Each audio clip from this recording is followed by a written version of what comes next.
నిన్న దేవినేని ఉమను కలిసిన తర్వాత బొమ్మసాని ఏమన్నారో ఇప్పుడు ఒకసారి చూద్దాం. జరుగుతున్నటువంటి దుర్మార్గ ప్రభుత్వానికి వ్యతిరేకంగా చంద్రబాబు నాయుడు గారి పిలుపు మేర ఈ రాష్ట్రంలో ఉన్నటువంటి తెలుగుదేశం చట్టం దగ్గర నుంచి కార్యకర్తల వరకు 4 సంవత్సరాల 11 నెలల్లో దాదాపు అవుతుంది పోరాటం చేస్తున్నారు.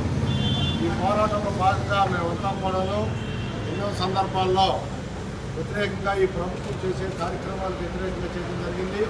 దానిలో భాగంగా చంద్రబాబు గారు ఆయన పోరాటం ఆయన చేస్తా లోకేష్ బాబు పాదయాత్ర ద్వారా ఈ రాష్ట్రంలో యువతకి ఒక స్ఫూర్తి కలిగించి ఇప్పుడు శంకారావం పేరుతో లోకేష్ బాబు రా కథలు రా అనే కార్యక్రమాన్ని చేపట్టి చంద్రబాబు గారు రాష్ట్రం మొత్తం పవన్ కళ్యాణ్ గారిని పెట్టుకొని ప్రచారం చేస్తున్నారు.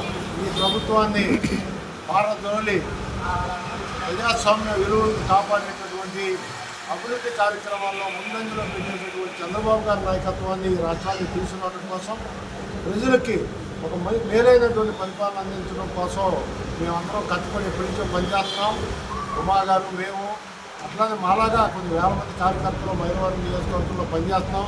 అందరూ చంద్రబాబు గారు ముఖ్యమంత్రి అయిన వరకు పార్టీ ఇచ్చినటువంటి ప్రతి కార్యక్రమాన్ని ప్రజల్లోకి తీసుకెళ్ళి ఓటు ద్వారా సైకిల్ గుర్తుపై ఓటు వేసే వరకు మేము విశ్రమించడానికి అవకాశం లేదు.